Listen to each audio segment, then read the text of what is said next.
Tonight, the final farewell to Queen Elizabeth II. We gather from across the nation, from the Commonwealth, and from the nations of the world. Her Majesty coming home to her final resting place at Windsor, reunited with the love of her life, her husband, Prince Philip, her rock throughout an unprecedented 70 years of British rule. At every step of the way, members of the royal family, the nation, and the world watching in tribute. The day began as the Queen's coffin journeyed from Westminster Hall, where for 4 days, hundreds of thousands of people lined the streets of London to pay respect to Her Majesty. To the medieval Westminster Abbey for her funeral, slowly walking behind his mother, King Charles III, and nestled within the wreath atop her coffin, his handwritten note, in loving and devoted memory. Her allegiance to God was given before any person gave allegiance to her. This abbey, the same place Queen Elizabeth was married and her coronation carried out. The momentous occasion steeped in grand tradition, planned for decades by the 96-year-old monarch herself. Her late Majesty famously declared on a 21st birthday broadcast that her whole life would be dedicated to serving the nation and Commonwealth. Rarely has such a promise been so well kept. Nearly 2,000 guests, more than 90 world leaders and dignitaries looking onward. President Biden and First Lady Dr. Jill Biden among them. In my Father's house are many mansions. If it were not so, I would have told you. King Charles with Queen Consort Camilla by his side, often stoic, though at times showing the weight of the emotion. We pray today especially for all her family, grieving as every family at a funeral.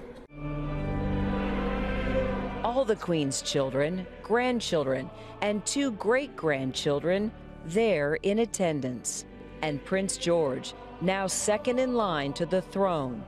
And 7-year-old Princess Charlotte wearing a little horseshoe brooch given to her by the Queen. The quiet family tributes. The Princess of Wales wearing a pearl necklace, a gift from Her Majesty.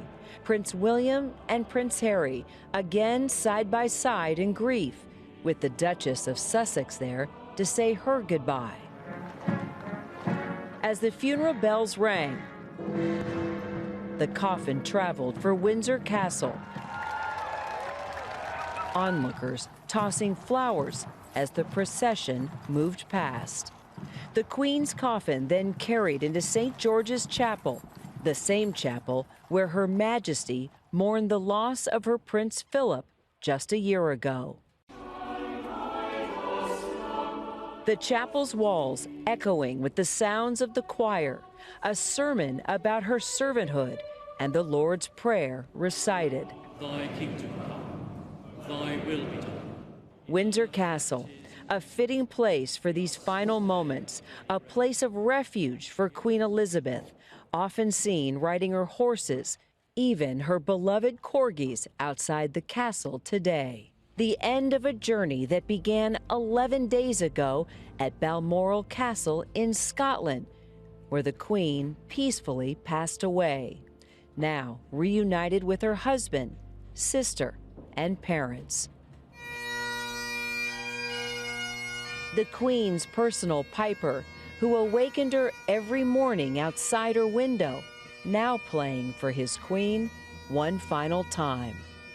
Her imperial state crown, scepter, and orb put back on the velvet pillows, signaling the end of her reign. Her late Majesty's broadcast during COVID lockdown ended with, "We will meet again." Words of hope.